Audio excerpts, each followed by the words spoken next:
പണ്ട് കാലത്തൊക്കെ കുട്ടികൾ ഗുരുകുലത്ത് പോയിട്ടല്ലേ പഠിച്ചത്? അതൊരു അടിപൊളി പരിപാടിയുണ്ടോ? നിങ്ങൾ ചിലപ്പോൾ മുത്തശ്ശിമാരൊക്കെ പറഞ്ഞു തന്ന കഥയിൽ ചിലപ്പോൾ കേട്ടിട്ടുണ്ടാവും. ഇവരിവിടെ പോയിട്ട് അക്ഷരാഭ്യാസം മാത്രമല്ല പഠിക്കുക. എന്തൊക്കെയായിരുന്നു പഠിക്കുക? അവർ ആയുധാഭ്യാസങ്ങൾ പഠിക്കുമായിരുന്നു. അവരവിടെ മൊത്തം ക്ലീൻ ചെയ്ത് നീറ്റാക്കി കൊണ്ടുനടക്കായിരുന്നു. അവർ തന്നെ അവിടുന്ന് ഫുഡ് ഉണ്ടാക്കുകയും കാര്യങ്ങളൊക്കെ ചെയ്യുക, അങ്ങനെ പല പല ജോലികളൊക്കെ ചെയ്തിട്ട് നല്ലൊരു ജോളി വൈബായിരുന്നു. അങ്ങനെ ഒരു ഗ്രാമത്തിൽ എന്തുണ്ടായിരുന്നു? ഇങ്ങനെ ഒരു ഗുരുകുല സംഭവം ഉണ്ടായിരുന്നു. അവിടെ എന്താണ്, ഒരു 100ഓളം അല്ലെങ്കിൽ 100ലധികം കുട്ടികൾ പഠിച്ചുകൊണ്ടിരിക്കുന്നുണ്ടായിരുന്നു. അവിടേക്ക് എന്ത് ചെയ്യാണ്, ഒരു കുട്ടി ഒരു ദിവസം വന്നു. ഓക്കേതാ, ഈ ഒരു കുട്ടി വന്നിട്ട് ഗുരുവിന്റെ അടുത്ത് നിന്ന് അനുഗ്രഹമൊക്കെ വാങ്ങിയിട്ട് ആ കുട്ടി എന്ത് ചെയ്തു, പഠിക്കാൻ തുടങ്ങി. അപ്പൊ ആ കുട്ടി പഠിക്കാൻ തുടങ്ങിയപ്പോൾ എന്താണ്, യെസ്, കൂട്ടുകാരും ഒക്കെ ആയിട്ട് ഇവൻ പെട്ടെന്ന് കമ്പനിയായി. അവിടെയുള്ള മറ്റേ ആയുധാഭ്യാസത്തിലാണെങ്കിലും മറ്റേ പാചകത്തിലാണെങ്കിലും അവിടെയുള്ള ബാക്കി എല്ലാ പരിപാടികളിലും ഈ കുട്ടി എന്തായി, നല്ല കഴിവ് തെളിയിച്ചു. ബട്ട് ഈ കുട്ടിക്ക് എന്താണ്, പഠിക്കാൻ തീരെ പറ്റുന്നില്ല. എത്ര നോക്കിയിട്ടും പറ്റുന്നില്ല. അപ്പൊ ഇതിന്റെ പേരിൽ ഈ കുട്ടീനെ സുഹൃത്തുക്കളൊക്കെ കളിയാക്കുകയും ഒക്കെ ചെയ്തിട്ടോ. അങ്ങനെ എന്താണ്, ഈ ഗുരുവും ഒരുപാട് ട്രൈ ചെയ്ത് ഇവനെ പഠിപ്പിക്കാൻ. ഇങ്ങനെ നോക്കി ലാസ്റ്റ് എന്താണ്, ഗുരുവിനെ കൊണ്ട് നടക്കുന്നില്ല ഇവനെ പഠിപ്പിക്കാൻ. ഒരു ദിവസം ഗുരു ഇവനെ വിളിച്ചിട്ട് പറഞ്ഞു, മോനെ, എന്നെ കൊണ്ട് നടക്കുന്നില്ല നിന്നെ പഠിപ്പിക്കാൻ. ഇവിടെയുള്ള ബാക്കി എല്ലാ കുട്ടികളെയും പഠിപ്പിക്കാൻ എനിക്ക് പറ്റുന്നുണ്ട്, നിന്നെ പഠിപ്പിക്കാൻ മാത്രം എന്നെ കൊണ്ട് പറ്റുന്നില്ല. നീ പഠനത്തിൽ മാത്രമേ ബാക്കോട്ടുള്ളൂ, ബാക്കി എല്ലാ കാര്യത്തിലും നീ മുന്നോട്ടാണ്.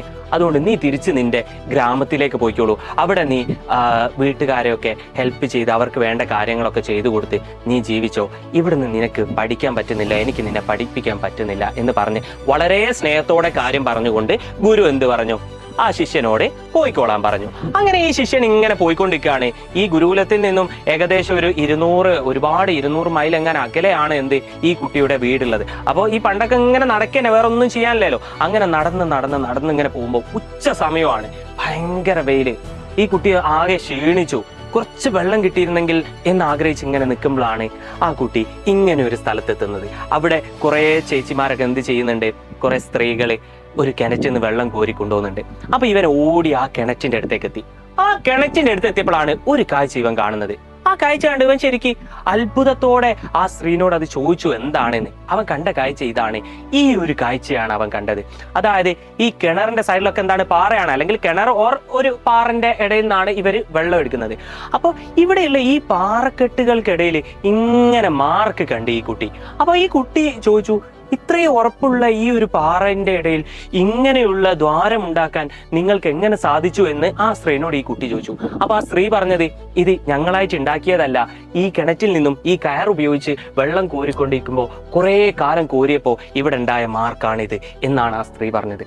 അപ്പൊ ആ കുട്ടി ഇങ്ങനെ ആലോചിച്ചു, ഈ നിസ്സാരമായ കയറിന് പോലും ഈ ഭീമാകാരമായ ഇത്രയും കട്ടിയുള്ള ഈ പാറയുടെ മുകളിൽ ഇത്ര വലിയ മാർക്ക് ഉണ്ടാക്കാൻ പറ്റിയെങ്കിൽ, ഇത്ര വലിയ ചേഞ്ച് ഉണ്ടാക്കാൻ പറ്റിയെങ്കിൽ, കണ്ടിന്യൂസ് ആയി വർക്ക് ചെയ്താൽ എനിക്ക് എന്തുകൊണ്ട് ഒരു ചേഞ്ച് ഉണ്ടാക്കിക്കൂടാ, എനിക്ക് എന്തുകൊണ്ട് പഠിക്കാൻ പറ്റിക്കൂടാ എന്നുള്ള ഒരു തോട്ട് ആ കുട്ടിക്ക് ഉണ്ടായി. എങ്ങനെയാ ഒന്നുകൂടി നോക്കി. അതായത് ഈ കയറിന് ഈ പാറന്റെ മുകളിൽ ആർക്കും ഒരിക്കലും നടക്കൂല എന്ന് പോലും തോന്നിയ ഒരു ഇംപോസിബിൾ ടാസ്ക് ചെയ്യാൻ പറ്റി. എങ്ങനെ കണ്ടിന്യൂസ് ആയിട്ട് ഈ ഒരു കാര്യം ചെയ്തപ്പോഴാണ് ഈ ഒരു റിസൾട്ട് ഉണ്ടായത്. അപ്പൊ ആ കുട്ടിക്ക് തോന്നി, ഞാൻ കണ്ടിന്യൂസ് ആയി വർക്ക് ചെയ്താൽ എനിക്ക് എന്തുകൊണ്ട് റിസൾട്ട് ഉണ്ടാവില്ല എന്നൊരു തോട്ട് ആ കുട്ടിക്ക് ഉണ്ടായി. ആ കുട്ടി അങ്ങനെ തിരിച്ചെന്ത് ചെയ്യുന്നു, ഗുരുകുലത്തിലേക്ക് പോകുന്നു. ഗുരുവിനോട് ഞാൻ പറയുന്നു, ഇതുവരെ നടന്ന പോലെയല്ല, ഇനി ഞാൻ നല്ലോണം വർക്ക് ചെയ്യും, ഇനി ഞാൻ നിർത്താണ്ട് വർക്ക് ചെയ്യും, ഇനി ഞാൻ കൺസിസ്റ്റന്റ് ആയിട്ട് വർക്ക് ചെയ്യും, ഇനി ഞാൻ നല്ല എഫേർട്ട് ഇടും എന്ന് പറഞ്ഞിട്ട് ഗുരുവിന്റെ അടുത്ത് പോകുന്നു. ഗുരുവിനും നല്ല സന്തോഷമാകുന്നു. ഗുരുവും വളരെ സന്തോഷത്തോടെ ആ ശിഷ്യനെ സ്വീകരിച്ചു. ആ ശിഷ്യൻ പിന്നീട് അങ്ങോട്ട് ഭയങ്കര എഫേർട്ട് ഇട്ട് പഠിക്കാൻ തുടങ്ങി, ഭയങ്കര കൺസിസ്റ്റന്റ് ആയിട്ട് വർക്ക് ചെയ്യാൻ തുടങ്ങി. പറ്റില്ല എന്ന് പറഞ്ഞ പല സാധനങ്ങളും ആ കുട്ടി നേടിയെടുക്കാൻ തുടങ്ങി. ആ കുട്ടിയാണ് പിന്നീട് എന്തായി മാറിയത്, യെസ്, നമുക്കെല്ലാം അറിയാവുന്ന ആചാര്യ ഭരത് രാജ് ആയി മാറിയത്. ആരായിരുന്നു ഇദ്ദേഹം എന്ന് നിങ്ങൾക്ക് അറിയില്ലെങ്കിൽ ഞാൻ പറഞ്ഞുതരാം. ഇദ്ദേഹം സംസ്കൃതത്തിലെ വളരെ പണ്ഡിതനായിട്ടുള്ള ഒരാളാണ്. സംസ്കൃതത്തിലെ പല ഗ്രാമർ ബുക്കുകളും രചിച്ചത് ഇദ്ദേഹമാണ്. പേരുകളൊന്നും ഞാൻ എടുത്ത് പറയുന്നില്ല, ഒരുപാട് ബുക്കുകളുണ്ട്.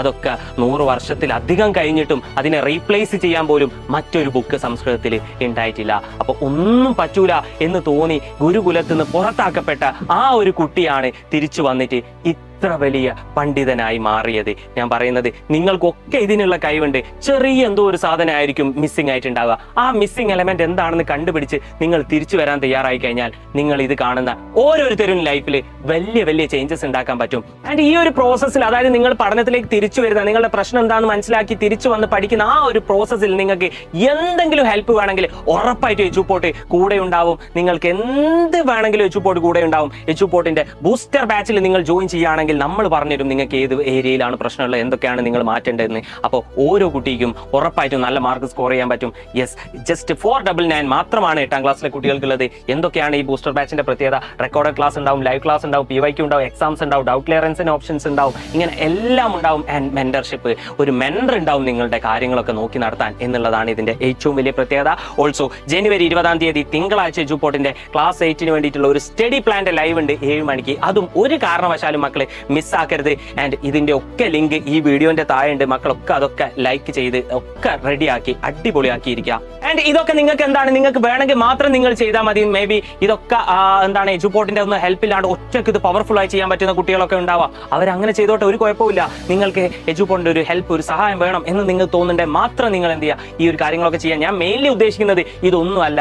അതായത് എന്താണ്, ഈ ഒരു കുട്ടി, നേരത്തെ പറഞ്ഞ കഥയിൽ ആ ഒരു കുട്ടി തനിക്ക് പറ്റില്ല എന്ന് പറഞ്ഞിട്ട് ഗുരുകുലത്തിൽ നിന്നും പറഞ്ഞയച്ച ആ കുട്ടി വഴിയിൽ വെച്ച് മനസ്സിലാക്കുകയാണ്, എൻ്റെ പ്രശ്നം ഇതാണ്, എനിക്ക് എന്തുകൊണ്ട് ഈ കണ്ടിന്യൂസ് എഫേർട്ട് ഇട്ട് കഴിഞ്ഞാൽ ചേഞ്ച് വരുത്താൻ പറ്റില്ല എന്നുള്ള ആ ഒരു തോട്ട് ആ കുട്ടിയിലേക്ക് ഉണ്ടായി. ആ കുട്ടി തിരിച്ചു പോവാണ് അല്ലെ. തിരിച്ചു പോകുമ്പോൾ ആ കുട്ടിയിൽ 2 ക്വാളിറ്റീസ് ഉടലെടുത്തിരുന്നു. ഒന്ന്, സ്ട്രോങ് ഡിറ്റർമിനേഷൻ ആണ്. എനിക്കിത് പറ്റും, ഞാനിത് ചെയ്യും, ഞാനിത് നേടിയെടുക്കും. ആ ഒരു കല്ലിൽ, ആ ഒരു പാറക്കല്ലിൽ അത്രയും ചേഞ്ച് ഉണ്ടായിട്ടുണ്ടെങ്കിൽ എൻ്റെ ലൈഫ് ഞാൻ ചേഞ്ച് വരുത്തും, ഞാൻ എല്ലാം വെട്ടിപ്പിടിക്കും എന്നുള്ള സ്ട്രോങ് ഡിറ്റർമിനേഷൻ ആ കുട്ടിക്ക് ഉണ്ടായിരുന്നു. രണ്ടാമത്തത് ടയർലെസ് പ്രാക്ടീസ് ആണ്. നിർത്താതെ തളരാതെ പോരാടാനുള്ള ഒരു വില്ല് ആ കുട്ടിക്ക് ഉണ്ടായിരുന്നു. ഞാനിത് പോരാടും എന്ന് ഉറപ്പായിട്ടും. അങ്ങനെ ആ കുട്ടി പോരാടി, റെസ്റ്റ് ഇല്ലാതെ, വിശ്രമമില്ലാതെ, തളരാതെ ആ കുട്ടി കണ്ടിന്യൂസ് ആയിട്ട്, കൺസിസ്റ്റന്റ് ആയിട്ട് വർക്ക് ചെയ്തു. ഈ 2 ക്വാളിറ്റീസ് ആണ് ആ കുട്ടിയിൽ ഉടലെടുത്തിരുന്നത്. ആൻഡ് നിങ്ങൾക്ക് ഈ 2 ക്വാളിറ്റീസ് ഉണ്ടോ എന്നുള്ളത് നിങ്ങൾ ജസ്റ്റ് ഒന്ന് ആലോചിക്കുക. ആൻഡ് നിങ്ങൾ ജസ്റ്റ് ഒന്ന് കമന്റ് ചെയ്യുക, ഈ 2 ക്വാളിറ്റീസ് എനിക്ക് ഓൾറെഡി ഉണ്ട് സാർ, അല്ലെങ്കിൽ ഇല്ല സാർ, കമന്റ് ചെയ്യുക. ഇനി ഇല്ലെങ്കിൽ ഈ 2 ക്വാളിറ്റീസ് ഉണ്ടെങ്കിൽ വരാൻ പോകുന്ന എക്സാമിന് ഉറപ്പായിട്ടും മക്കൾക്കൊക്കെ ഫുൾ A+ കിട്ടും എന്നുള്ളത് 100% ഉറപ്പാണ്. സോ ഞാൻ പറഞ്ഞ കാര്യം കമന്റ് ചെയ്യുക. വീഡിയോ ഇഷ്ടപ്പെട്ടിട്ടുണ്ടെങ്കിൽ ലൈക്ക് ചെയ്യുക, ഫ്രണ്ട്സിലേക്കും ഷെയർ ചെയ്ത് കൊടുക്കുക. നമുക്കൊക്കെ അടിപൊളിയായിട്ട് ഫുൾ A+ വാങ്ങാം, ഒരു ഡൗട്ടും ഇല്ല. See you, by.